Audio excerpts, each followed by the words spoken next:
الرحمن الرحیم وذکر فإن الذکر تنفع المؤمنین۔ الحمدللہ، اللہ کے فضل و کرم سے آج 4 روزہ تعلیمی ورکشاپ کا دوسرا دن ہے۔ میں آئے ہوئے تمام شرکاء کا استقبال کرتا ہوں اور شیخ محترم کا بھی استقبال کرتا ہوں۔ اہلا وسہلا ومرحبا بکم۔ میں بلا کسی تاخیر اس پروگرام کا آغاز کرنے کے لیے تلاوت پاک سے آغاز کرنے کے لیے ہمارے شاگرد حافظ اسرار کو دعوت دیتا ہوں کہ وہ اس بزم کا آغاز کریں۔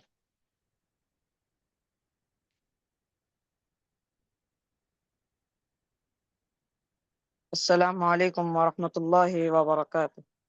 السلام اعوذ باللہ من الشیطان الرجیم،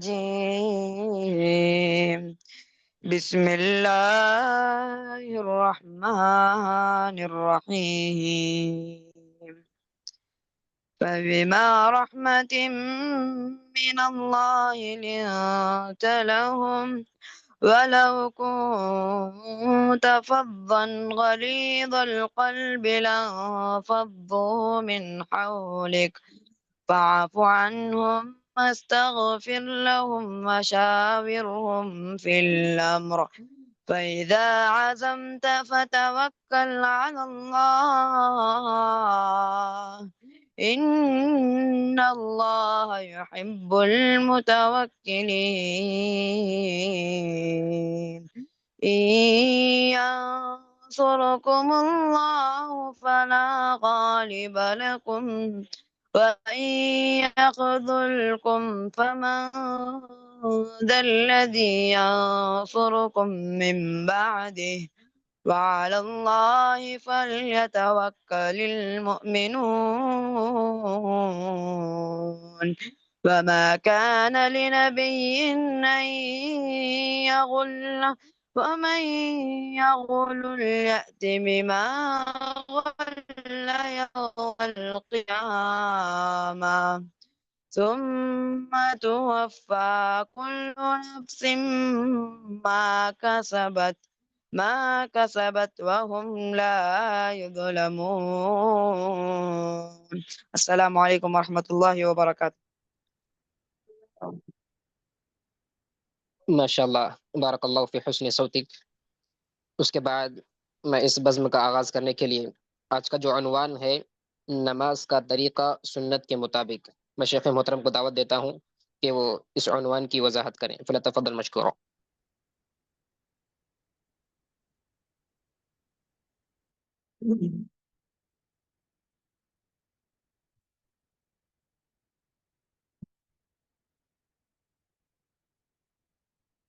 إن الحمد لله نحمده ونستعينه ونستغفره ونعوذ بالله من شرور أنفسنا ومن سيئات أعمالنا، من يهده الله فلا مضل له ومن يضلله فلا هادي له، وأشهد أن لا إله إلا الله وأشهد أن محمدا عبده ورسوله.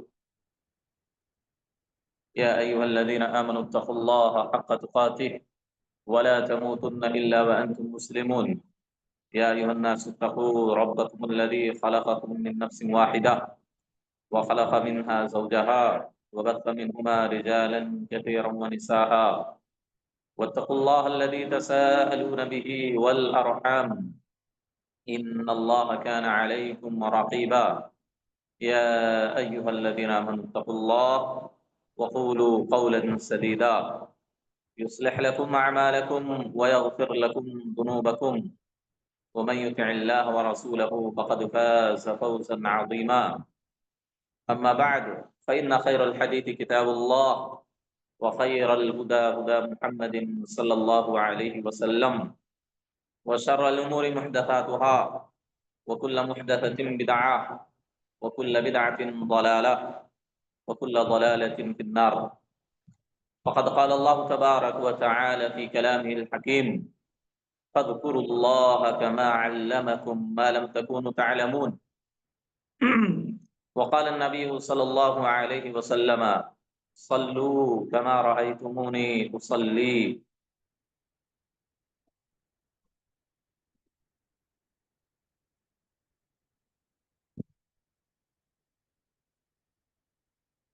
محترم سامعین و سامعات،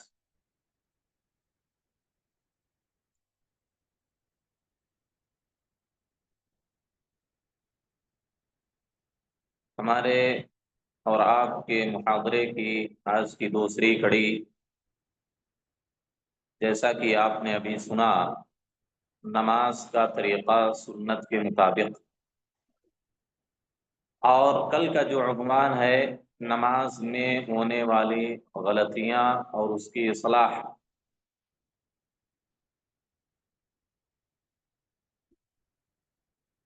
حاضرین سامعین و سامعات،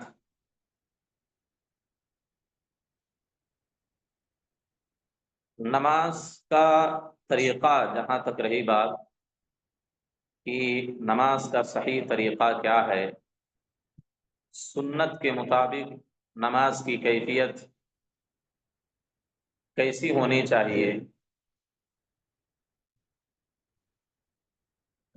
یہ ایک اہم عنوان ہے، کیونکہ آپ کو معلوم ہے، آپ خود دیکھتے ہیں کہ مسلمانوں میں بے شمار طبقے اور فرقے ہیں، اور ان طبقات اور فرقوں کی جو نمازیں ہیں یا طریقۂ نماز جو ہے وہ مختلف ہے۔ مردوں کا طریقہ کچھ ہے، عورتوں کا طریقہ کچھ ہے، تو مختلف فرقوں میں مختلف طریقۂ نماز پائی جاتی ہے، اور ہم اور آپ اس کا مشاہدہ کرتے رہتے ہیں اپنے سماج اور معاشرے میں، اپنی مساجد میں۔ لیکن ان میں سے بہتر طریقہ کیا ہے، سنت کے مطابق طریقہ کیا ہے، اسے جاننے کے لیے ہم اور آپ اس میں شریک ہوئے ہیں۔ اللہ سے دعا ہے اللہ ہمیں سننے کے ساتھ ساتھ اس پر عمل کرنے کی بھی توفیق عطا فرمائے۔ حاضرین گرامی، افادیت کے خاطر میں آج اور کل دونوں عناوین کو ایک ساتھ جمع کر کے انشاءاللہ بیان کرنے کی کوشش کروں گا، تاکہ کم وقت میں ہم کچھ زیادہ فائدہ اٹھا سکیں۔ کیونکہ کل کا جو عنوان ہے نماز میں ہونے والی غلطیاں، اگر اس کی الگ ایک نشست قائم کی جائے اور طریقۂ نماز کی الگ نشست قائم کی جائے تو وقت کافی لمبا ہوگا۔ انشاءاللہ ہم ایک ہی مجلس میں انشاءاللہ کئی چیزیں جاننے کی کوشش کریں گے۔ اس میں آپ کو طریقۂ نماز بھی مل جائے گا، اس میں آپ کو نماز میں ہونے والی غلطیوں کی طرف بھی انشاءاللہ سرسری طور پر اشارہ کیا جائے گا، اور اسی طریقے سے نماز کے اندر ارکان اور واجبات کیا ہیں اس کی بھی وضاحت آپ کے سامنے انشاءاللہ ہو جائے گی۔ تو ایک ہی ساتھ کئی عناوین کو، کئی پہلوؤں کو، کئی مضامین کو انشاءاللہ ہم لے کر چلیں گے، تاکہ بات سمجھنے میں بھی آسانی ہو اور کم وقت میں ہم زیادہ سے زیادہ نماز کے مسائل کا احاطہ اور ادراک کر سکیں۔ محترم سامعین و سامعات، کل کے درس میں ہم نے نماز کی اہمیت، اس کی قدر و منزلت اور نماز کے شرائط کیا ہیں اس کے متعلق تفصیل کے ساتھ سنا۔ آج ہم انشاءاللہ نماز کے ارکان سے اس کی ابتدا کریں گے، نماز کے ارکان، اور اس میں ارکان کی ادائیگی کا طریقہ کیا ہے، اس میں آپ کا طریقہ نماز آ جائے گا، اور اس ادائیگی میں ہم سے کیا غلطیاں ہوتی ہیں، کیا خطائیں ہوتی ہیں، سنت کی کیا مخالفت ہوتی ہے، انشاءاللہ وہ بھی تبعاً آپ کے سامنے وہ چیز بھی ذکر کر دی جائے گی۔ تو انشاءاللہ آج کی نشست میں ہم تینوں یا چار چیزیں انشاءاللہ ہم شامل کر کے آگے بڑھیں گے۔ آواز آ رہی ہے ہماری سب کو؟ جی جی شگا رہی ہیں۔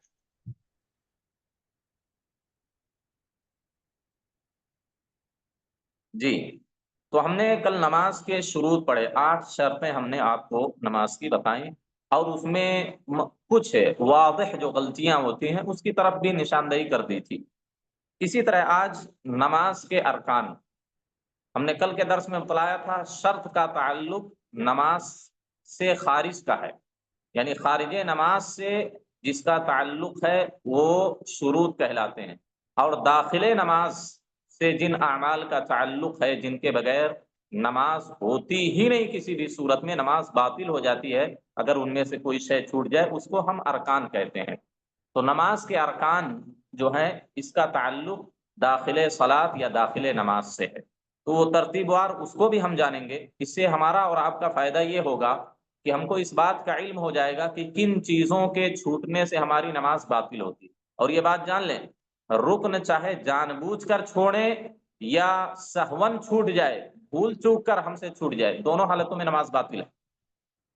جان بوجھ کر اگر کوئی نماز کا رکن چھوڑ دیتا ہے تب بھی نماز باطل ہے، اور اگر بھول چوک کی وجہ سے نسیان کے طور پر، سہو کے طور پر اگر کوئی رکن نماز کا چھوٹ جائے تب بھی ہماری نماز باطل ہے، آپ جتنی بھی اچھی اور جتنی بھی لمبی اور جتنی بھی خشوع خضوع کے ساتھ نماز پڑھ لیں، ایک بھی نماز کا رکن اگر چھوٹ گیا تو ہماری نماز باطل ہو جائے گی۔ تو اس وجہ سے میں نے بہت غور و فکر کے ساتھ اس طرح کی ترتیب بنائی ہے کہ ہم نماز کے ارکان بھی معلوم کر لیں، اور ان ارکان کی ادائیگی کا طریقہ کیا ہوگا سنت کے مطابق اس کا بھی علم ہمیں ہو جائے، اور اس میں خطائیں ہم سے واضح خطائیں، بڑی بڑی غلطیاں کیا ہوتی ہیں جس کی وجہ سے ہماری نماز کی صحت پر فرق پڑتا ہے، اس کی بھی انشاءاللہ نشاندہی ہو جائے۔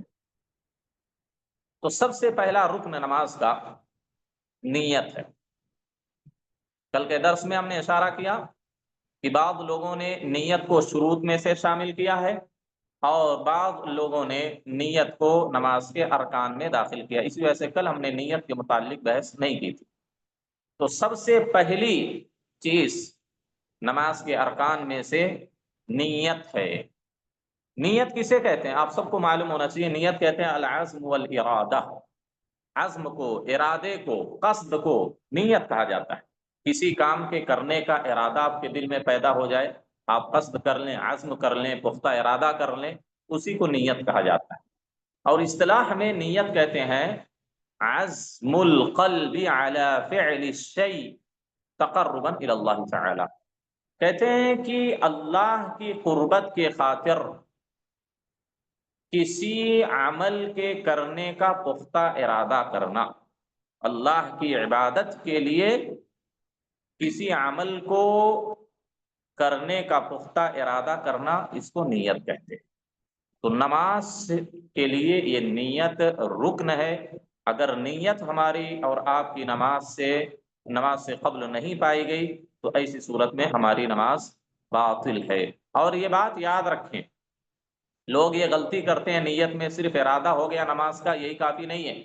غلطی یہ ہے کہ نیت دو طرح کی ہونی چاہیے ہماری، نیت دو طرح کی ہونی چاہیے۔ نیت کی دو قسمیں ہیں، نیت العمل و نیت المعمول لہ۔ مطلب اس کا یہ ہے کہ ہم کون سا کام کرنے جا رہے ہیں اس کی بھی نیت ہونی چاہیے۔ مثلا نماز کا مسئلہ، ہمارے یہاں نماز کا مسئلہ چل رہا ہے، انشاءاللہ ساری مثالیں نماز ہی کے متعلق دی جائیں گی۔ ہم نماز پڑھنے جا رہے ہیں تو سب سے پہلے ہماری نیت یہ نماز کی پڑھنے کی ہونی چاہیے، نماز کی نیت ہونی چاہیے۔ اور دوسری نیت تعین کی ہونی چاہیے کہ کون سی نماز فرض ہے کہ نفل ہے، ظہر ہے، عصر ہے، اس کی تعین ہونی چاہیے ہمارے ارادے میں۔ ٹھیک ہے، نیت العمل میں دو چیزیں ہونی چاہیے، ایک تو ہم نماز کی نیت کریں، نماز کا ارادہ ہمارے دل میں پیدا ہونا چاہیے کہ ہم نماز پڑھ رہے ہیں۔ دوسری بات، اس بات کی تعین ہونی چاہیے نیت میں کہ وہ فرض نماز ہے کہ نفل نماز ہے۔ اگر فرض ہے تو کون سی نماز ہے اس کی بھی نیت ہونی چاہیے، اس کا بھی ارادہ ہونا چاہیے۔ ظہر کی، عصر ہے، ظہر کی ہے، عصر کی ہے، مغرب کی ہے، عشاء کی ہے، اس کی تعین ہونی چاہیے۔ اور دوسری چیز، نیت میں دوسری چیز یہ بہت ضروری ہے، نیت المعمول لہ، نیت المعمول لہ۔ ہم وہ جو عمل کرنے جا رہے ہیں، جو نماز پڑھنے جا رہے ہیں، کس کے لیے پڑھنے جا رہے ہیں؟ نماز جو ہم پڑھ رہے ہیں وہ کس کے لیے پڑھ رہے ہیں، اس کی بھی نیت ہونا چاہیے، اس کی بھی تعین ہونی چاہیے۔ اگر آپ کا ارادہ ہے لوگوں کو دکھانے کا کہ تاکہ لوگ مجھے نمازی کہیں، مجھے متقی کہیں، مجھے عابد و پرہیزگار کہیں، نیک کہیں، اگر یہ نیت ہے ہماری نماز پڑھنے کی، لوگوں میں شہرت کمانا ہے، لوگوں میں نیک نامی کمانا ہے، لوگوں میں اس بات کے تئیں ہم کو مشہور ہونا کہ وہ بڑا نمازی ہے، بڑا پابند ہے نمازوں کا، بڑا متقی پرہیزگار ہے، تو ظاہر سی بات ہے اس نیت کی وجہ سے آپ کا عمل باطل ہو جائے گا، کیونکہ یہ ریاکاری ہے، یہ ریاکاری ہے، یہ شرک اصغر ہے۔ تو نیت المعمول لہو، کس کے لیے وہ عمل کر رہے ہیں اس کی بھی نیت ہونی چاہیے، خالص اللہ کے لیے، خالص اللہ کے لیے، اللہ کے علاوہ کسی اور طرح کی نیت اس میں نہیں پائی جانی چاہیے کہ معاشرے والے نیک سمجھیں، یا اور اس کی وجہ سے دنیا کا حصول مقصود ہو کہ کچھ لوگوں کو دکھا کر دنیا حاصل کر لیں، شہرت کما لیں۔ یہ ساری طرح کے ارادے، اس طرح کے عزم اور اس طرح کی نیت آپ کے دل میں نہیں پیدا ہونی چاہیے۔ آپ صرف اور صرف اللہ کے لیے نماز پڑھنے کی نیت کریں۔ تو یہ دو چیزیں نماز کے لیے ہونا ضروری ہے۔ مسئلہ یہ ہے کہ نیت کب کریں، یہ بھی غلطی ہوتی ہے لوگوں میں۔ دیکھیے اس طرح ہم غلطیوں کی طرف اشارہ کرتے چلیں گے، آپ ارکان نوٹ کرتے چلیں۔ ایک پہلی چیز ہم نے بتا دی نیت، اب اس کے ماتحت جو کچھ بڑے مسائل ہیں، اہم مسائل ہیں، اس کا ذکر بھی انشاءاللہ ہم اشارتاً کرتے چلیں گے تاکہ وقت کے اندر اندر ساری باتیں اور ہمارے سامنے آ سکے اور کم وقت میں ہم زیادہ فائدہ اٹھا سکیں، زیادہ مسائل کا علم ہو سکے۔ نیت کب کرنی ہے؟ نیت متفق علیہ جو مسئلہ ہے کہ تکبیر تحریمہ کے ساتھ ساتھ یا تکبیر تحریمہ سے کچھ وقت پہلے ہمارے دل میں یہ ارادہ ہو، یہ نیت ہو، یہ پختہ عزم ہو، تو یہ نیت، اس نیت میں کسی کا اختلاف نہیں۔ یعنی ہم نماز پڑھنے کے لیے کھڑے ہو رہے ہیں، ہمارے دل میں ارادہ ہونا چاہیے، نیت ہونی چاہیے، اور اپنے ذہن و دماغ کو جسم کے ساتھ ساتھ اس عمل کے لیے کیا ہے، تیار کر لیں، یہی نیت ہے۔ تکبیر تحریمہ کے ساتھ ساتھ یا اس سے چند وقت پہلے، اگر کیا ہے مسجد میں داخل ہوتے ہی یا سب درست کرتے وقت یا کھڑے اپنی جگہ لیتے وقت، اسی وقت کیا ہمارے دل میں ارادہ پیدا ہو جائے ہم نماز پڑھنے جا رہے ہیں، فلاں نماز ہے، تو انشاءاللہ یہ کافی ہے، اس میں کسی کا اختلاف نہیں۔ لیکن اگر نماز کے دخول کے وقت سے پہلے کسی نے نیت کر لی مغرب کی نماز ہم کو پڑھنی ہے، مغرب کا وقت بڑا مختصر ہوتا ہے، اذان ہوتی ہے، جماعت کھڑی ہو جاتی ہے، تو نماز کے وقت کے داخل ہونے سے پہلے کسی نے نیت کر لی اور اس نے نماز کا وقت شروع ہونے کے بعد بھی، نماز پڑھنے کے وقت بھی اپنی نیت کو فسخ نہیں کیا، یعنی نیت کو نہیں توڑا، نیت کو نہیں توڑا، تو ایسی صورت میں وہی نیت اس کے لیے کافی ہے۔ اور اگر نیت توڑ دیا تو ایسی صورت میں اس کو نئے سرے سے نیت کرنے کی ضرورت ہے۔ اسی طریقے سے اگر اس نے دوران نماز شروع کر دیا، تکبیر تحریمہ اللہ اکبر کہہ کر نماز شروع کر دی، نماز کے دوران اس نے اپنی نیت کو منقطع کر لیا، یعنی پختہ ارادہ کر لیا نماز چھوڑ دینے کا کسی وجہ سے، یا تو کوئی عذر ہو یا اور کوئی مسئلہ درپیش ہو، اس کی وجہ سے اگر اس نے نیت کر لی نماز توڑنے کی تو اس کی نماز وہیں پر باطل ہو جاتی ہے۔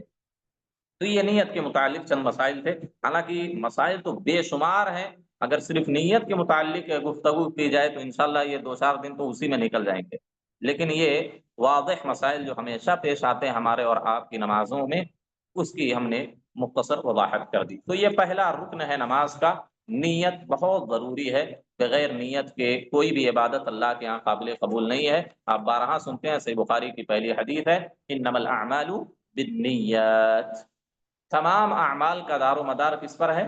نیت پر۔ نیت ہر عبادت کے لیے شرط ہے، چاہے وہ عبادت معقولۃ المعنی ہو یا غیر معقولۃ المعنی ہو۔ عبادت معقولۃ المعنی کا مطلب یہ ہے ایسی عبادت ہو جس کی علت ہمیں معلوم ہو کہ شریعت نے اس کو کیوں پڑھنے کا، کیوں کرنے کا حکم دیا، اس کے لیے بھی نیت شرط ہے، اور ایسی عبادت کے لیے بھی نیت شرط ہے جس کی علت ہمیں معلوم نہ ہو، معلوم ہو تب بھی نیت شرط ہے، نہ معلوم ہو تب بھی نیت شرط ہے۔ تو گویا کہ ہر عبادت کے لیے، چاہے وہ نفل ہو، فرض ہو، چھوٹی ہو، بڑی عبادت ہو، کوئی بھی عبادت ہو، تمام عبادتوں کے لیے نیت کیا ہے؟ شرط ہے۔ بغیر نیت کے کوئی بھی عبادت، کوئی بھی نماز اللہ کی بارگاہ میں قبول نہیں ہوگی۔ دوسرا رکن نماز کا قیام ہے، کھڑا ہونا ہے۔ دیکھیے نیت ہم نے کر لی، یہ طریقہ بھی، اس میں نماز کا طریقہ بھی لے کر آپ یہ ذہن و دماغ میں آپ اپنے یہ کیا ہے سمجھ کر رکھیں کہ اس میں طریقہ بھی بیان ہو رہا ہے۔ تو دوسرا طریقہ کیا ہے؟ نیت ہم نے کر لی، اب ہم کو اپنی جگہ لینی ہے، صف میں کھڑے ہیں، چاہے تنہا پڑھ رہے ہیں، فرد پڑھ رہے ہیں، نفل پڑھ رہے ہیں، جماعت کے ساتھ پڑھ رہے ہیں، کوئی بھی نماز پڑھ رہے ہیں، قیام کیا ہے؟ رکن ہے۔ قیام نماز کا ایک اہم رکن ہے۔ اگر کسی آدمی کو کھڑے ہونے کی طاقت ہے اور اس نے کرسی پر بیٹھ کر، زمین پر بیٹھ کر نماز پڑھ لی تو اس کی نماز باطل ہے، کوئی بھی ہو انسان، اس میں عمر کی کوئی قید نہیں ہے، 90 سال کا ہو، 100 سال کا ہو، 400 سال کا ہو، یا 10-20 سال کا بچہ ہو، جو نوجوان ہو، مرد ہو عورت ہو، کھڑے ہو کر نماز پڑھنے کی طاقت ہے، اگر کسی نے نماز بیٹھ کر پڑھ لی اس کی نماز باطل ہے۔ آج کل یہ فتنہ بہت عام ہو گیا ہے، ہر مساجد میں چاہے مرد ہوں خواتین ہوں، سب کے متعلق یہ مسائل پوچھے جاتے ہیں، اور دیکھنے میں بھی یہ چیز آتی ہے، مشاہدہ بھی ہے مساجد میں۔ آپ دیکھیں کوئی بھی جوان آدمی ہے آ کر بیٹھ کر نماز پڑھ لیتا ہے، کرسی لگا لیا نماز بیٹھ کر پڑھ لیا، عورتیں ہیں نماز بیٹھ کر پڑھ لیتی ہیں۔ دیکھیے قدرت کی شکل کیا ہے، صورت کیا ہے۔ شرط القیام جو ہم نے بتائی کہ نماز کے لیے قیام یا کھڑا ہونا یہ رکن ہے، کیسے، کس کب تک ہمارے لیے بیٹھنا جائز نہیں ہے؟ امام نووی رحمہ اللہ اس کی وضاحت کر رہے ہیں کہ اس وقت تک آدمی کے لیے کھڑا ہو کر نماز پڑھنا یہ رکن ہے، ضروری ہے، جب تک وہ کھڑے ہونے سے عاجز نہ ہو، کھڑے ہونے سے عاجز ہو، یعنی کھڑے ہونے کی کسی بھی اعتبار سے طاقت نہیں، یا تو اس وجہ سے کہ وہ بہت سخت بیمار ہے، وہ کھڑا نہیں ہو سکتا، اس کی بیماری میں اضافہ ہو سکتا ہے، یا شدید تکلیف اس کو لاحق ہو رہی ہو، کھڑے ہونے میں شدید تکلیف لاحق ہو رہی ہو، یا انہوں نے ایک مثال دی او خوف الغرق، یا ڈوبنے کا اندیشہ ہو، مثلا پہلے کیا ہے کشتیاں وغیرہ چلتی تھیں، اس سے لوگ سفر کیا کرتے تھے، تو اس طرح کی اگر کوئی سواری پر ہم سوار ہیں تو کہا کہ ڈوبنے کا ڈر ہو، اگر کھڑے ہو کر نماز پڑھے گا تو بیٹھ جائے، یا چکر آ کر گر جانے کا ڈر ہو بیٹھ کر نماز پڑھ لے، تو یہ انہوں نے چند چیزیں بتلائی ہیں۔ لیکن امام الحرمین نے کہا کہ اس کی سب سے بہترین شکل یہ ہے کہ آدمی کب تک کھڑے ہو کر نماز پڑھے گا، یا کب تک اس کے لیے کھڑے ہو کر نماز پڑھنا ضروری ہے، جب تک کہ اسے اتنی زیادہ تکلیف اور مشقت لاحق نہ ہو جو اس کے خشوع خضوع کو ختم کر دے۔ یعنی اگر ہم کھڑے ہو کر نماز پڑھ رہے ہیں، ہم کو اتنی تکلیف اس میں ہو رہی ہے، اتنی مشقت ہو رہی ہے، اتنا درد ہو رہا ہے، اتنی پریشانی ہو رہی ہے کہ نماز کا پورا خشوع خضوع ختم ہو جا رہا ہے، ہم اسی درد میں لگے ہوئے ہیں، ہمارا پورا جسم، ہمارا پورا ذہن و دماغ اسی درد کو جھیلنے میں اور محسوس کرنے میں لگا ہے، یعنی نماز کی کیفیت بالکل نہیں ہمارے اندر پائی جاتی۔ تو اگر ایسی کیفیت پائی جائے کہ انسان کا خشوع خضوع ہی ساتھ نہ دے، صرف اسی درد میں اس کا ذہن و دماغ لگا ہو، تو گویا کہ اب وہ کھڑے ہونے کی اس کے پاس طاقت نہیں ہے، اب وہ آدمی بیٹھ کر نماز پڑھ سکتا ہے۔ اب اس اعتبار سے اگر دیکھا جائے، ہم اپنے معاشرے کا، اپنے مصلیوں کا جائزہ لیں، تو گویا شاید کہ کوئی بھی ایسا آدمی ہو جو بیٹھ کر نماز پڑھ رہا ہے اور اس کے اندر اتنی طاقت نہ ہو۔ جتنے ہیں سب بیٹھ کر جو نماز پڑھ رہے ہیں، کسی کی بھی نماز درست نہیں ہوتی، سارے لوگوں کی نماز باطل ہے۔ اگر یہ مشقت کسی کو لاحق ہو رہی ہے تبھی اس کے لیے رخصت ہے کہ وہ بیٹھ کر نماز پڑھے، تھوڑی سی تھکان ہو جاتی ہے آ کر کرسی لگا کر نماز پڑھ لیتے ہیں، تھوڑا سا کچھ اور مسئلہ پیر میں گھٹنے میں معمولی سا درد ہوا بیٹھ کر نماز پڑھ لیتے ہیں، تھوڑا سا سر میں درد ہے بیٹھ کر نماز پڑھ لیتے ہیں، ایسے سارے لوگوں کی نماز باطل ہو جاتی ہے۔ نبی صلی اللہ علیہ وسلم نے کہا صلی قائما، کھڑے ہو کر نماز پڑھو، تو طاقت کا مطلب یہی ہے۔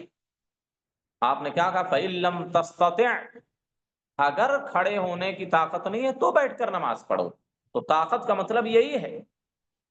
بلکہ بعض اہل علم نے، بعض عارفین نے لکھا ہے کہ اگر آدمی دنیا کی ساری دولت اس کے سامنے رکھ دی جائے، اگر وہ کھڑے ہو کر اس کو حاصل کر سکتا ہے، تو گویا کہ اللہ کا جو حق ہے سب سے بڑا، نماز جو ہے، اللہ کے لیے کھڑا ہونا، یہ قیام جو بڑی عبادت ہے نماز کے اندر، تو اس کے لیے قیام ثابت نہیں ہوگا۔ اگر وہ دنیا کو حاصل کرنے کے لیے کھڑا ہو سکتا ہے تو نماز میں بدرجے اولا اس کے اوپر کھڑا ہونا ضروری ہے۔ آپ دیکھیں جو لوگ نماز پڑھتے ہیں کرسی پہ بیٹھ کر، یہی سلام پھیرنے کے بعد مسجد کے صحن میں جا کر 15-20 منٹ، آدھا گھنٹہ، 10 منٹ کھڑے ہو کر گفتگو کرتے ہیں۔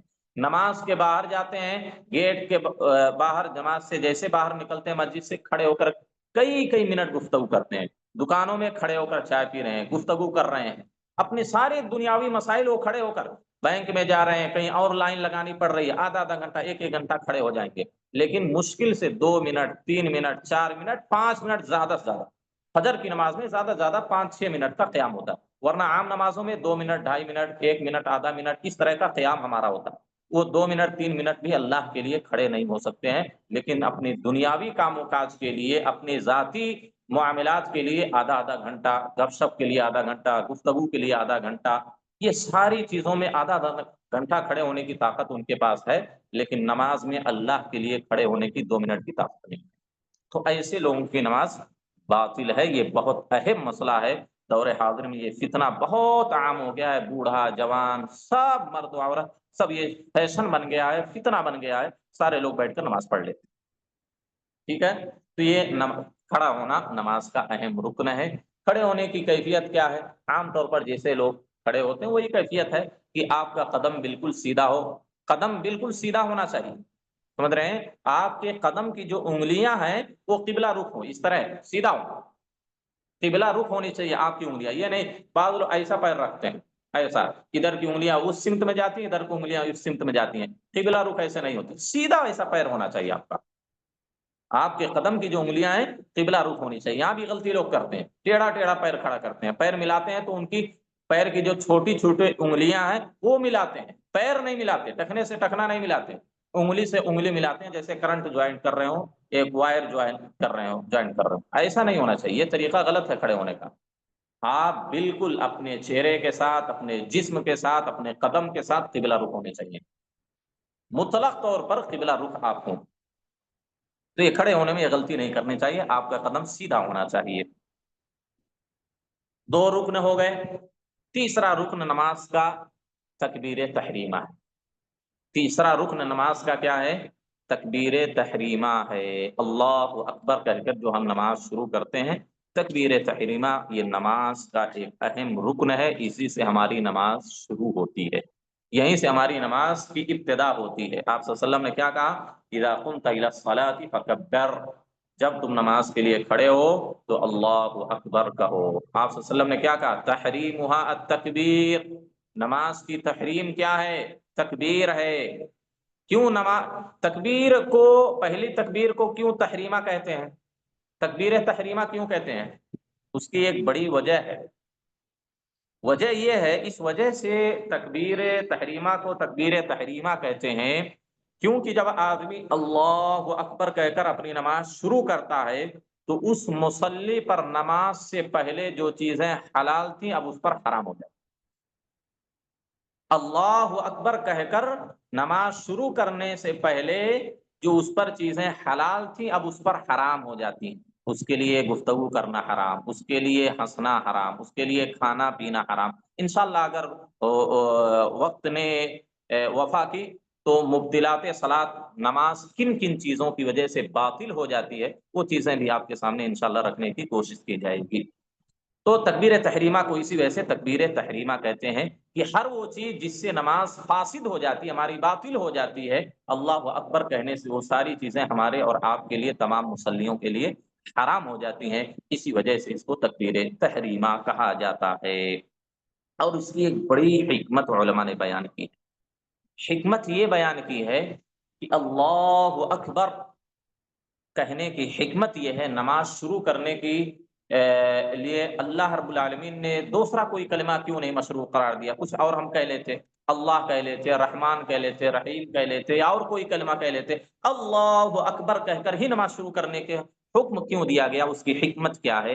علماء بیان کرتے ہیں تاکہ مصلی جس چیز کے لیے، جس ذات کے لیے اللہ اکبر کہہ رہا ہے، جس کے سامنے کھڑا ہونے والا ہے، اس کی حیبت، اس کی حد، اس کی عظمت، اس کا تقدس، اس کا جلال اس کے دل و دماغ میں رچ جائے، بس جائے، اور اس کے ذہن و دماغ کے ساتھ ساتھ اس کے اعضاء و جوارح میں بھی خشوع پیدا ہو جائے اور وہ کوئی عبث کام نہ کر سکے، وہ اس بات کا استحضار کر لے کہ میں اب بہت بڑی ذات کے سامنے کھڑا ہونے والا ہوں، میں احکم الحاکمین رب العالمین کے سامنے اب میں کھڑا ہونے والا ہوں۔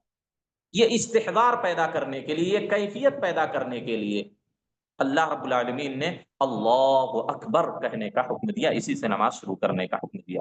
آپ دیکھیں اگر بڑے خشوع خضوع کے ساتھ اللہ اکبر کے معنی و مفہوم کو سمجھتے ہوئے آپ دیکھیں اللہ اکبر جب کہہ کے کھڑے ہوں گے تو آپ کی نماز کی کیفیت الگ ہوگی، اور آپ اگر اسی طرح سستی اور کاہلی کے ساتھ لاؤبالی پن کے ساتھ آئے اللہ اکبر شروع کر دیے تو وہ کیفیت نماز میں نہیں پیدا ہوگی۔ جب جو کیفیت آپ کو اللہ اکبر کہتے ہوئے اس کے معنی و مفہوم کو سمجھتے ہوئے جو کیفیت پیدا ہوتی ہے لاؤبالی پن میں اور سستی اور کاہلی کے ساتھ نماز کی ادائیگی میں وہ کیفیت نہیں پیدا ہوتی، وہ مٹھاس، وہ سکون، وہ خوشی، وہ راحت آپ کو حاصل نہیں ہوگی جو نماز سے حاصل ہوتی ہے۔ ٹھیک ہے، تو یہ حکمت ہوگی۔ تکبیر تحریمہ آپ لوگ سنتے ہیں بس اللہ اکبر کہنا ہے، لیکن آپ نے کبھی سنا نہیں، کبھی پڑھا نہیں کہ تکبیر تحریمہ کے بھی شروط ہیں، تکبیر تحریمہ کیسے کہنی ہے، کس طرح اس کی ادائیگی کرنی ہے، اس کے مسائل کا لوگوں کو علم نہیں، بلکہ بعض تو جو فارغین ہوتے ہیں، مدارس سے فارغ ہوتے ہیں، ان کو بھی اس بات کا علم نہیں، بس اللہ اکبر کہہ لیا سمجھتے ہیں کہ تکبیر تحریمہ ہوگی، نہیں، اس کی کیفیت کیسے ہونی چاہیے، اس کی ادائیگی کیسے ہونے چاہیے، سنت کا طریقہ اس میں کیا ہے جس کی وجہ سے ہماری تکبیر تحریمہ صحیح ہو سکے۔ امام شافعیہ، مذہب شافعیہ نے تقریباً 15 شرطیں اس کے لیے بیان کی، تکبیر تحریمہ کی 15 شرطیں، حنفیہ نے تو 20 شرطیں بیان کی، مالکیہ نے 10 شرائط سے زیادہ، حنابلہ نے 10 شرطیں بیان کی۔ ہم آپ کو سرسری طور پر اس کی وضاحت کر دیتے ہیں تاکہ آپ کو معلوم ہو سکے کہ تکبیر تحریمہ کی ادائیگی اور اس کا طریقہ کیا ہے۔ سب سے پہلی چیز، تکبیر تحریمہ ہم کو کب کہنی ہے؟ جب آدمی سیدھا کھڑا ہو جائے اس وقت کیا ہے وہ تکبیر تحریمہ کہے، یہ نہیں کہ چلتے ہوئے آ رہا ہے، یا بہت سارے لوگ ہیں جو کیا ہے جیسے امام رکوع میں ہوتا ہے، مسجد میں آئے امام رکوع میں ہے، اب وہ لوگ کیا کرتے ہیں اس طرح جھکتے ہوئے اللہ اکبر، جلدی جلدی آتے ہیں سر جھکاتے ہوئے یا جسم جھکتے ہوئے اللہ اکبر کہہ لیتے ہیں، ایسے لوگوں کی نماز باطل ہے، ایسے لوگوں کی نماز درست نہیں ہوتی۔ ہم نے بے شمار مرتبہ، کئی مرتبہ لوگوں کا مشاہدہ کیا اور کئی مرتبہ ہم نے لوگوں کو اس پر تنبیہ کیے، پڑھے لکھے لوگوں کو جو مدرسے سے فارغ ہیں ان کو بھی، وہ امام رکوع میں ہوتا ہے جلدی جلدی آتے ہیں تاکہ رکوع مل جائے، رکعت مل جائے، وہ آتے ہیں اللہ اکبر، صف میں ابھی مکمل طور پر کھڑے بھی نہیں ہوئے ہیں، پہلے سے تیاری کر لیتے ہیں تکبیر اللہ اکبر کہہ کے فوراً رکوع میں چلے جاتے ہیں، ایسے لوگوں کی نماز باطل ہے، کیونکہ تکبیر تحریمہ کا جو وقت ہے اس کی ادائیگی کا جو صحیح طریقہ ہے اس نے اختیار نہیں کیا۔ جو تکبیر تحریمہ کی شرط ہے ادائیگی کے لیے وہ ہے مکمل سیدھا کھڑے ہونے کے بعد آپ سیدھا کھڑے ہوں، اللہ اکبر کہیں، امام رکوع میں ہے تو اللہ اکبر کہہ کر رکوع میں چلے جائیں، قیام میں ہے تو کوئی مسئلہ ہی نہیں، تو سیدھا کھڑے ہونے کے بعد خاص طور پر فرض نماز میں سیدھا آپ کھڑے ہو جائیں، اس کے بعد اللہ اکبر کہیں، یہ پہلی چیز ہے۔ جیسا کہ حدیث میں آتا ہے کان رسول اللہ صلی اللہ علیہ وسلم اذا قام الى الصلاة اعتدل قائما، سیدھے کھڑے ہو جاتے آپ صلی اللہ علیہ وسلم، ورفع یدیہ، آپ نے ہاتھ کو اٹھاتے، ثم قال، پھر آپ کہتے اللہ اکبر، پھر آپ کہتے تھے اللہ اکبر، سیدھا کھڑے ہو جانے کے بعد، تو یہ پہلی چیز ہوئی۔ دوسری شرط یہ ہے تکبیر تحریمہ کے لیے کہ وہ عربی زبان میں ہو، عربی زبان میں ہو۔ احناف وغیرہ کہتے ہیں فارسی میں بھی کوئی کہہ دے تب بھی اس کی نماز ہو جاتی، یا اپنی اپنی زبانوں میں، کچھ لوگوں کا فتویٰ اپنی اپنی زبان میں کوئی کہہ دیا، انگلش میں کہہ دیا، فارسی میں کہہ دیا، تیلگو میں کہہ دیا، کنڑ میں کہہ دیا، نہیں، عربی میں ہونی چاہیے، اللہ اکبر عربی میں کہیں گے آپ، انگلش میں یا کسی دوسری زبان میں نہیں کہہ سکتے۔ تیسری چیز، لفظ جلالہ ہی کے ذریعے آپ تکبیر کریں گے، جیسا کہ احناف وغیرہ کا فتویٰ کیا، مذہب احناف میں کہتے ہیں کہ اللہ اکبر کے بجائے آپ الرحمن کہہ لیں اور کچھ کہہ لیں، سب اللہ کا کوئی بھی نام لے لیں، اللہ کی بڑائی بیان کر دیں، آپ کی تکبیر تحریمہ ہو جائے گی، نہیں، بالکل نہیں ہوگی، لفظ جلالہ کہنا ہی پڑے گا آپ کو، اللہ اکبر کہنا ہی پڑے گا، اور اس میں تقدیم و تاخیر بھی نہیں کر سکتے، کہ اکبر کو پہلے بول دیں، اللہ کو بعد میں بولیں، یہ ترتیب ہونے اللہ اکبر۔ ایک اور اہم مسئلہ اس میں غور کریں، اہم چیز کیا ہے کہ لفظ جلالہ کا جو حمزہ ہے اس کو کھینچنا نہیں ہے۔ آپ کچھ لوگ کیا کہتے ہیں، اللہ اکبر، اللہ اکبر، یہ بالکل جائز نہیں ہے، ٹھیک ہے۔ لفظ جلالہ یعنی اللہ کا جو الف ہے یا حمزہ ہے جو بھی کہہ لیں، اس کو آپ کھینچ نہیں سکتے۔ اللہ اکبر، اللہ نہیں کہہ سکتے، اللہ اکبر۔ کچھ لوگ ہیں ایسے، وہ بڑے جو قاری ہوتے ہیں وہ اللہ اکبر کہتے ہیں، اس کا مطلب کیا ہوا کہ اللہ بڑا ہے؟ یہ تو کفریہ بات ہو گئی۔ ہم کو اور آپ کو شک ہے کیا کہ اللہ بڑا ہے؟ اللہ اکبر کا مطلب کیا اللہ بڑا ہے، یہ معنی ہو جاتا ہے۔ اور بے شمار ہم نے اماموں کو یہ سنا ہے، ان کے پیچھے نماز پڑھی ہے، وہ کیا کہتے ہیں، اللہ اکبر، اکبر، با کے بعد الف کی بو بھی نہیں آنی چاہیے، اکبر کے با کو نہیں کھینچ سکتے، آپ کی تکبیر تحریمہ باطل ہو جائے گی۔ بلکہ بعد حنابلہ نے کہا کہ وہ آدمی اگر اس کا علم اس کو معلوم، اس کا معنی معلوم ہے تو کافر ہو جاتا۔ اللہ اکبر، اکبار کا معنی کیا ہوا معلوم ہے، طبلہ، طبلہ مطلب کیا ہوگا کہ اللہ طبلہ ہے، نعوذ باللہ، کتنا غلط معنی ہو جاتا ہے، آپ اندازہ لگائیں۔ تو با اکبر کی با کو کھینچ نہیں سکتے آپ، اکبر۔ آپ دیکھیں بے شمار، آپ کبھی غور کریں، آج سے اگر غور کرنا شروع کریں آپ کو علم ہو جائے گا کہ کتنے لوگ اس مسئلے میں غلطی کر رہے ہیں۔ تو اللہ کے حمزہ کو بھی نہیں کھینچ سکتے، اکبر کی با کو بھی لمبی نہیں کر سکتے، اکبر نہیں کر سکتے، اللہ اکبر، اللہ اکبر۔ اسی طرح بعض لوگ کہتے ہیں اللہ اکبر، اللہ اکبر، واو کی بو آتی ہے، اللہ اکبر، واو نہیں، اکبر ہے، حمزہ ہے، وہاں واو نہیں ہے۔ تو واو اگر کہیں گے تو اللہ اکبر تکبیر تحریمہ یہ ہے ہی نہیں۔ اللہ کے نبی کیا کہتے تھے، اللہ اکبر کہتے تھے، اللہ اکبر نہیں کہتے تھے، اللہ اکبر نہیں کہنا ہے، ٹھیک ہے۔ تو اس طرح اور بھی بہت ساری چیزیں، ہم اگر 10-15 شرطیں آپ کے سامنے بیان کریں تو بات لمبی ہو جائے گی، اور دونوں میں فاصلہ نہیں ہونا چاہیے، اللہ اکبر دونوں کی ادائیگی میں فاصلہ نہیں ہونا چاہیے، آپ متصل کہیں اللہ اکبر۔ اور اسی طریقے سے تکبیر تحریمہ جو آپ کہتے ہیں اس سے قبل کا کوئی ذکر اس میں نہیں ملا سکتے، اس کے بعد کا کوئی ذکر بھی نہیں ملا سکتے۔ مثلا اللہ اکبر، اس کے بعد فوراً آپ سبحانک اللہم یا اللہم باعث بینی، جو اللہ اکبر اللہ باعث بینی، نہیں، اللہ اکبر آپ سکوت اختیار کریں، ٹھہر جائیں، پھر کہیں اللہم باعث بینی بینی۔ تو تکبیر تحریمہ سے قبل بھی کوئی ذکر نہیں ملا سکتے، نہ تکبیر تحریمہ کے ساتھ بعد میں کوئی ذکر ملا سکتے ہیں، کیونکہ یہ آپ کی نماز کے فاسد ہونے کا سبب بن سکتا ہے، جیسا کہ حنابلہ نے لکھا ہے۔ تو کوئی چیز آپ اس میں ملا نہیں سکتے ہیں۔ اور تکبیر تحریمہ کہتے ہوئے آپ قبلہ رخ ہوں گے، کیونکہ نماز شروع آپ کر رہے ہیں نا، تو تکبیر تحریمہ کی ادائیگی کے لیے شرط ہے کہ آپ قبلہ رخ ہوں، اپنے جسم کے ذریعہ قبلے کی سمت میں آپ کھڑے ہوں، آپ کا رخ قبلے کی طرف ہو، ورنہ اگر آپ اللہ اکبر کہتے ہوئے آپ کا رخ قبلے کی سمت میں نہیں ہے تو آپ کی نماز درست نہیں ہے، آپ کی نماز کیا ہے، درست نہیں ہے۔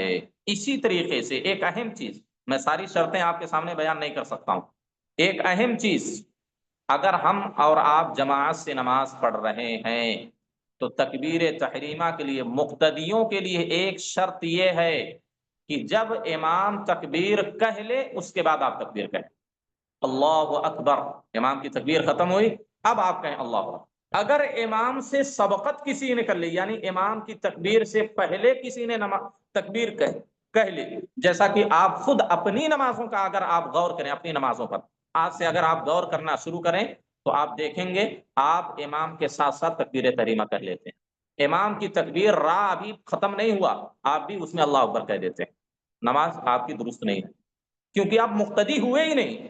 مقتدی کب ہوں گے، جب اس کی نماز شروع ہو جائے امام کی، تب اقتدا کرنی ہے۔ اگر آپ ساتھ ساتھ دونوں اللہ اکبر کہہ لیں تو کہاں امام مقتدی ہوئے، تو دونوں تو گویا کہ الگ الگ اپنی نماز پڑھ رہے ہیں، بس آگے پیچھے ہیں۔ اس کا مطلب یہ ہوا جب تک امام کی تکبیر اللہ اکبر کہہ کر ختم نہ ہو تب تک آپ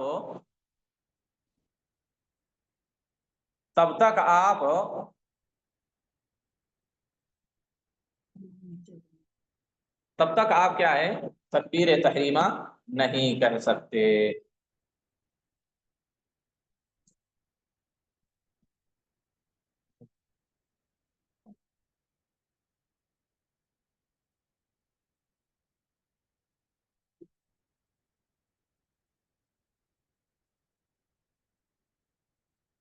ٹھیک ہے، بات سمجھ میں آ رہی ہے سب کو؟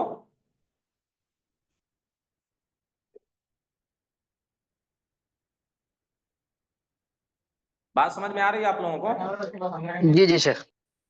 جی جی ٹھیک ہے۔ تو مقتدی، یہ دیکھیے یہ بہت اہم پوائنٹ ہے جو میں ابھی آپ کو ذکر کر رہا ہوں۔ آپ اپنی نمازوں پر غور کریں گے۔ ہم کو بھی جب اس کا علم نہیں تھا 8-10 سال پہلے، جب علم ہوا تو ایسا لگا کہ تو ساری نمازیں ہماری ایسی ہی ہیں۔ آپ خود اپنی نمازوں پر غور کریں گے کتنی بڑی مسٹیک ہم اور آپ کر رہے ہیں۔ نماز تو بڑی اچھے سے پڑھ رہے ہیں، امام کی اقتدا کر رہے ہیں، لیکن امام کی اقتدا ہم صحیح سے کر ہی نہیں رہے، ہم مقتدی بنے ہی نہیں ابھی۔ اور امام کی اتباع کرنا یہ نماز کا رکن ہے۔ جماعت کے ساتھ نماز پڑھ رہے ہیں تو امام کی اقتدا کرنا یہ نماز کا رکن ہے۔ امام کی مخالفت کیے پہلے بعد میں کر لیے تو نماز باطل ہو جاتی ہے، اس پر پوری امت کا اجماع ہے۔ لہذا ہم جب جماعت کے ساتھ نماز پڑھ رہے ہوں تو جب تک امام کی تکبیر اللہ اکبر ختم نہ ہو جائے بالکل، تب تک ہم اللہ اکبر کہنا شروع نہیں کریں گے۔ اگر امام سے پہلے ہماری تکبیر ختم ہو گئی تب بھی نماز باطل، امام کے ساتھ ساتھ کر رہے ہیں تب بھی ہماری نماز فاسد ہو سکتی ہے۔ سمجھ رہے ہیں؟ امام سے قبل بھی نہیں کہہ سکتے، امام کے ساتھ ساتھ بھی نہیں کہہ سکتے۔ امام پوری تکبیر کہہ لے، اس کے بعد آپ تکبیر کہہ کر اپنی نماز شروع کرنے آپ کیا ہے امام کی اقتدا کرنا شروع کریں۔ اور ایک چیز یہ ہے، لوگ غلطی کیا کرتے ہیں، آپ دیکھیں بعض لوگوں کو غلطی کیا کرتے ہیں کہ وہ جو نماز میں چاہے وہ تلاوت کرنا ہو، سورہ فاتحہ پڑھنا ہو، رکوع سجدے کا ذکر ہو، دعا ہو، جو بھی ہو، ان کے ہونٹ حرکت نہیں کرتے ہیں، وہ آتے ہیں ایسے ہی کرتے ہیں۔ آپ دیکھیں گے ان کے ہونٹ تک نہیں ہلتے ہیں۔ سورہ فاتحہ پورا قیام آپ دیکھیں، کئی لوگ آپ مشاہدہ کریں مصلیوں کا، وہ آتے ہیں رکوع میں جائیں گے، سجدہ کریں گے، قیام کریں گے، لیکن ان کے ہونٹ نہیں ہلتے۔ ہونٹ کا ہلنا یہ ضروری ہے، واجب، اس کے بغیر وہ کلمہ ہے ہی نہیں، وہ ذکر ہے ہی نہیں، وہ تلاوت ہی نہیں۔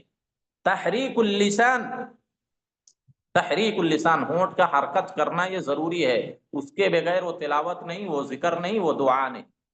سمجھ رہے ہیں؟ تو اللہ اکبر یہ نہیں ایسے اندر اندر اپنی جی میں دماغ میں کہہ لیں اللہ اکبر، آپ کی زبان حرکت نہ کر رہی ہو، آپ کا ہونٹ حرکت نہ کر رہا ہو، ایسی صورت میں آپ کی نماز درست نہیں ہے، آپ کی تلاوت درست نہیں ہے، کوئی ثواب نہیں ملے گا۔ دیکھنے کا ثواب قرآن کو مل سکتا ہے، لیکن کیا ہے پڑھنے کا ثواب ایسے آدمی کو نہیں ملتا۔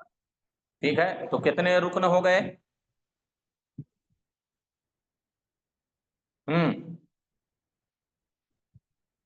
بقیہ لوگوں کا مائک بند رہتا ہے کیا؟ جی جی شیخ۔ دیکھیے کسی نے کہا 2 ہے، 3 ہو گئے، ایک نیت ہے، ایک قیام ہے، ایک تکبیر تحریمہ، 3 رکن ہم نے بیان کیا۔ اب چوتھا رکن دیکھیں، چوتھا رکن کیا ہے؟ اب ظاہر سی بات ہے ہماری نماز شروع ہو گئی، تکبیر تحریمہ کہہ لیا، اس کے بعد ہم کیا دعائے استفتاح پڑھتے ہیں۔ دعائے استفتاح رکن نہیں ہے۔ اس کے بعد ہم کیا پڑھتے ہیں؟ سورۃ الفاتحہ۔ سورۃ الفاتحہ یہ رکن ہے نماز کا، چاہے ہم تنہا پڑھ رہے ہوں، جماعت کے ساتھ پڑھ رہے ہوں، فرض نماز پڑھ رہے ہوں، نفل نماز پڑھ رہے ہوں، کوئی بھی نماز پڑھ رہے ہوں، سورہ فاتحہ ہر نماز کا رکن ہے۔ ٹھیک ہے، سورہ فاتحہ ہر ایک کو پڑھنا ہی پڑھنا ہے جو اس کی طاقت رکھتا ہے۔ چند لوگ ایسے ہیں جن سے سورہ فاتحہ ساقط ہے، چند لوگ ایسے ہیں جن سے سورہ فاتحہ ساقط ہے۔ پہلا وہ آدمی یا وہ عورت یا وہ مصلی و نمازی جس کو سورہ فاتحہ یاد ہی نہیں ہے، سورہ فاتحہ وہ پڑھ ہی نہیں سکتا ہے، سورہ فاتحہ یاد نہیں ہے، ابھی مثلا نیا نیا اسلام کوئی لایا ہے، ٹھیک ہے، اب اس کو سورہ فاتحہ کہاں سے یاد ہوگی؟ تو ایسی حالت میں اس پر سورہ فاتحہ پڑھنا یہ رکن نہیں ہے، نہ واجب ہے، وہ کیا ہے اللہ کا ذکر کرے، اس کی نماز ویسے ہی ہو جائے گی۔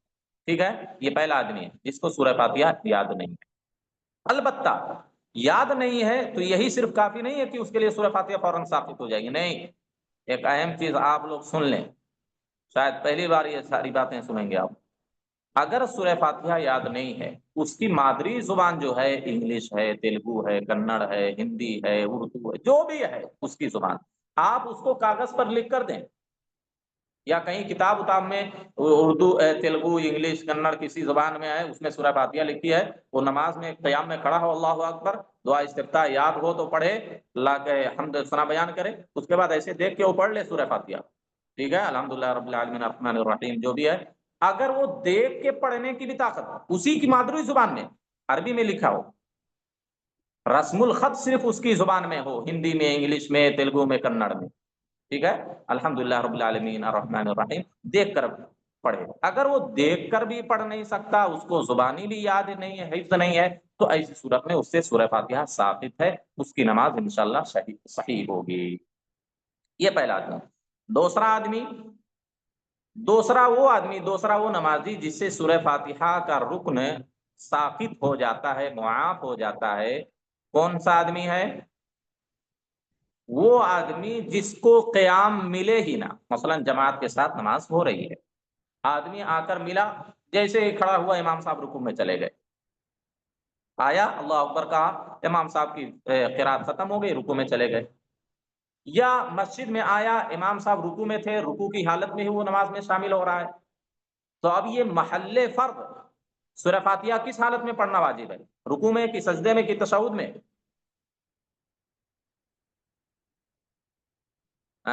ظاہر سی بات ہے قیام کی حالت میں، جب اس کو قیام ملا ہی نہیں ہو تو رکوع میں آ کر امام کے ساتھ مل رہا ہے، قیام ملا ہی نہیں ہے، جب قیام ملا ہی نہیں ہے تو ایسی صورت میں سورہ فاتحہ ثابت۔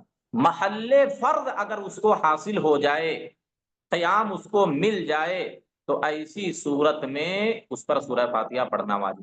محل فرض ہی نہیں ملا، جہاں پر سورہ فاتحہ ہم کو پڑھنی ہے وہ حالت ہی، وہ محل ہم کو ملا ہی نہیں، تو ایسی صورت میں سورہ فاتحہ بھی ثابت ہو جائے گی۔ مثلا ایک مثال دے دیں آپ کو، وضو کے اندر کیا ہے؟ ہاتھ دھلنا، یہ رکن ہے۔ اگر کسی آدمی کا پورا عزم یہ یہاں، اللہ نہ کرے کسی کے ساتھ کبھی ایسا ہو، اگر کسی کا ہاتھ یہ پورا یہاں سے کٹ جائے، اب یہاں سے کٹ گیا تو کس کو دھلنا؟ اسی کو دھلنا تو ضروری تھا وضو میں، اب یہاں سے کٹ ہی گیا تو اب کیا کرے گا؟ تو اب اس کا دھلنا ثابت ہو گیا، یہ نہیں کہ اس کے بدل میں یہاں دھلیں گے، ایسا نہیں ہے۔ تو اسی طرح سورہ فاتحہ ہم کو کہاں پڑھنی ہے؟ قیام میں پڑھنی ہے۔ قیام ہم کو ملا ہی نہیں، جب ملا ہی نہیں تو اس کے اندر جو بھی چیزیں تھی، جو اذکار تھے، جو بھی دعائیں قرات تھیں، وہ سب ثابت ہو گئی۔ یہ دوسرا آدمی ہے، ٹھیک ہے۔ تو ان دو حالتوں میں سورہ فاتحہ جو نماز کا اہم رکن ہے وہ ساقط ہو جاتا ہے۔ نبی صلی اللہ علیہ وسلم کی صحیح حدیث ہے، آپ نے بارہا سنا، لا صلاۃ لمن لم یقرأ بفاتحۃ الکتاب، اس شخص کی نماز ہی نہیں جس نے سورہ فاتحہ نہیں پڑھی، ٹھیک ہے۔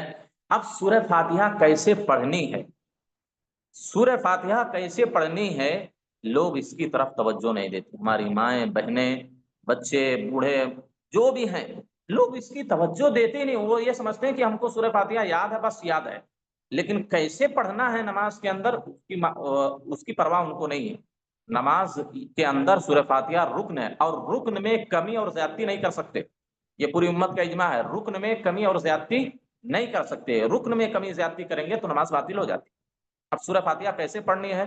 اگر آپ علماء کے اقوال پڑھیں گے، شیخ الاسلام ابن تیمیہ نے تو ایسا لکھا ہے کہ اگر کسی نے سورہ فاتحہ میں 11 تشدید ہیں، ایک بھی تشدید اگر کسی نے چھوڑ دی تو اس کی نماز باطل، ایک تشدید چھوڑ دی نماز باطل ہو جاتی اس کی۔ بہت سخت موقف ہے علماء کا اس مسئلے میں، لہذا ہر نمازی کو، ہر بچے کو، ہر مرد و عورت کو سورہ فاتحہ تجوید کے ساتھ حفاظ کے سامنے، علماء کے سامنے بیٹھ کر صحیح طور پر اس کی تلاوت کرنے، اس کے سیکھنے کی ضرورت ہے، تاکہ ہماری نماز درست ہو سکے، ہماری نماز درست ہو سکے۔ یہ رکن ہے، رکن میں کبھی بھی کمی کوتاہی نہیں کر سکتے آپ۔ شیخ الاسلام ابن تیمیہ رحمہ اللہ کا بڑا سخت فتویٰ ہے اس میں، بلکہ شیخ الاسلام ابن تیمیہ ہی نہیں ہے اس میں، سارے فقہا کی آپ دیکھیں گے، آپ جا کے کتابیں اٹھائیں اہل السنہ والجماعہ کے، آپ دیکھیں گے کہ انہوں نے کس طرح کی شرطیں لگائی ہیں سورہ فاتحہ کی ادائیگی میں۔ کہا کہ مع حروفها وحرکاتها وکلماتها وترتیبها بغیر فصل ولا سکوت طویل، کہا جتنے حروف ہیں سارے حروف کی ادائیگی ہونی چاہیے سورہ فاتحہ میں، جتنی حرکات ہیں حرکتوں کی ادائیگی ہونی چاہیے، ضمہ فتح کسرہ، کسرہ کو ضمہ سے ضمہ کو فتح سے نہیں بدل سکتے، جتنے حروف ہیں سارے حروف کی ادائیگی، جتنی حرکات ہیں سارے حرکات کی ادائیگی، جتنے کلمات ہیں سارے کلمات کی ادائیگی، جو ترتیب ہے بسم اللہ الرحمن الرحیم سے لے کر ولا الضالین تک وہ ترتیب بھی ہونی چاہیے، اور درمیان میں زیادہ فصل نہیں ہونا چاہیے آیتوں کے درمیان، اور لمبا سکوت بھی نہیں ہونا چاہیے۔ یہ ساری شرطیں علماء نے بیان کی ہیں سورہ فاتحہ کی، کیوں یہ رکن ہے، اس کی اہمیت کو سمجھنا ہے۔ ہم لوگ کیا ہے رسمی نمازیں پڑھتے ہیں، آج کل کے مسلمان کیا ہے صرف رسمی نمازیں پڑھتے ہیں، آئے کھڑے ہوئے سلام پھیرا بھاگے، ختم ہو گئی نماز۔ ہمارا آپ کا نظریہ کیا ہے، ہم نے تو ظہر کی نماز پڑھ لی، عصر کی پڑھ لی، عشاء کی پڑھ لی۔ اسی وجہ سے سلف میں سے کسی تابعی کا یا کسی تبع تابعی کا قول ہے کہ اگر صحابہ آج ہمارے زمانے میں موجود ہوتے تو ان کو صرف یہی ان کو لگتا کہ صرف نماز کا ایک رکن، ایک شعار، نماز کا کہہ رہا ہوں، اسلام کا صرف ایک شعار مسلمانوں میں باقی ہے سنت کے مطابق، وہ اذان۔ اذان کے علاوہ ساری چیزیں اسلام کی مٹ چکی ہیں آج کے دور میں۔ یہ تبع تابعی کے زمانے کی بات میں کر رہا ہوں۔ اگر آج ہماری نمازوں کو دیکھتے، ہماری عبادتوں کو دیکھتے، تو ظاہر سی بات ہے پتہ نہیں کیا وہ لوگ سوچتے اور کیا فتویٰ دیتے۔ تو نماز یہ کوئی معمولی عبادت نہیں ہے، کوئی رسمی چیز نہیں ہے کہ ہم نے رسماً ادا کر لی، اللہ کا حق ہم نے ادا کر دیا، اللہ کا حق ہم سے ثابت ہو گیا، نہیں۔ یہ نماز جتنی بڑی عبادت ہے، جتنی بڑی نیکی ہے، جو اس کی اہمیت و منزلت ہے، اسی وجہ سے ان سارے ارکان و شروط اور واجبات مستحبات کی ادائیگی کے ساتھ اگر ہم نماز پڑھیں گے تو نماز کی جو فضیلتیں آپ نے سنی ہے، آپ نے پڑھی ہے، نماز کی تاثیر کیا ہوتی ہے، نماز کے فوائد کیا ہیں، نماز کے برکات کیا ہیں، وہ ساری چیزیں ہماری زندگی میں تب مرتب ہوں گی۔ اسی وجہ سے ہم نماز پڑھ رہے ہیں، کوئی پریشانی ہماری حل نہیں ہو رہی ہے، ہم نماز پڑھ رہے ہیں سکون نہیں مل رہا ہے، ہم نماز پڑھ رہے ہیں برکت نہیں پیدا ہو رہی ہے، ہم نماز پڑھ رہے ہیں خوشی حاصل نہیں ہو رہی۔ صحابہ کیا ہے 2 رکعت نفل نماز پڑھ کے، سلف 2 رکعت نفل نماز پڑھ کے اللہ سے کیا کیا مانگ لیتے تھے، انہونی چیزیں ہونی بن جاتی تھی، ناممکن چیزیں ممکن بن جاتی تھی۔ وہ اللہ سے ایسا ایسا سوال کرتے تھے نماز پڑھ لینے کے بعد، اللہ ان کو عطا کرتا تھا، ان کی زندگی میں خوشحالی تھی، فارغ البالی تھی۔ کیوں؟ کیونکہ سنت کے مطابق وہ نماز پڑھتے تھے۔ تو یہ طریقہ ہونا چاہیے میرے بھائی، یہ طریقہ سورہ فاتحہ اس طرح ہم کو پڑھنا، ٹھیک ہے۔ قیام ہو گیا، سورہ فاتحہ ہوگی، ہم زیادہ تفصیل نہیں کریں گے، دیکھیے وقت بڑے تیزی کے ساتھ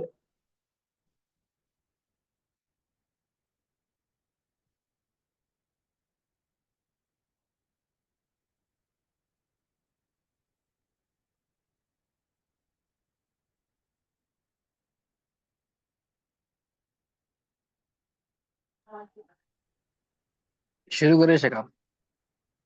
ہاں ٹھیک ہے، آواز جا رہی ہے نا؟ جی جی آ رہی ہے۔ تو یہ اہم مسائل ہم آپ کے سامنے صرف ذکر کر رہے ہیں، ورنہ فروعی مسائل ذکر کریں گے تو ہم نے کہا کہ صرف نیت میں 2-4 درس ایسے ہی چلا جائے گا، 2-4 محاضرہ ایسے ہی ختم ہو جائے گا۔ تو ہم جو اہم چیزیں ہیں جس سے ہماری نماز کی صحت پر فرق پڑتا ہے، وہ ساری چیزیں ہم انشاءاللہ آپ کے سامنے ذکر کرنے کی اللہ کی توفیق سے کوشش کریں گے۔ تو سورہ فاتحہ میں یہیں تک رہنے دیتے ہیں۔ تو اب میرا آپ تمامی حضرات سے، تمامی مشارکین سے، سامعین و سامعات سے یہی کہنا ہے کہ جو سورہ فاتحہ نماز پڑھنے کے قابل ہو چکے ہیں، جن پر نماز فرض ہو چکی ہے، وہ سب سے پہلے نماز کے احکام و مسائل تو سیکھیں ہی، لیکن سورہ فاتحہ کی صحیح ادائیگی کیا ہے، صحیح طریقہ پڑھنے کا کیا ہے، وہ ضرور تجوید کے ساتھ، مخارج کے ساتھ، حروف کی ادائیگی کے ساتھ ضرور سیکھیں، تاکہ ہماری نمازیں جو ہم پڑھ رہے ہیں وہ نمازیں درست ہو سکیں۔ اس کے بعد چوتھا رکن ہمارا نماز کا، پانچواں رکن کیا ہے؟ الرکوع۔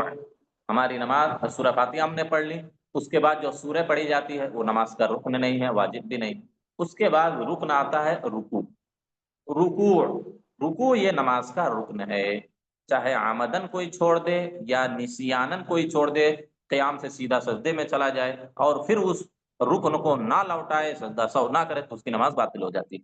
تو رکوع کرنا ہے، اور رکوع کے اندر اعتدال بھی رکن ہے۔ رکوع صرف یہ نہیں جیسا کہ امام ابو حنیفہ یا حنفیہ وغیرہ نے کہا کہ اگر جھک گیا کوئی رکوع ہو گیا، نہیں،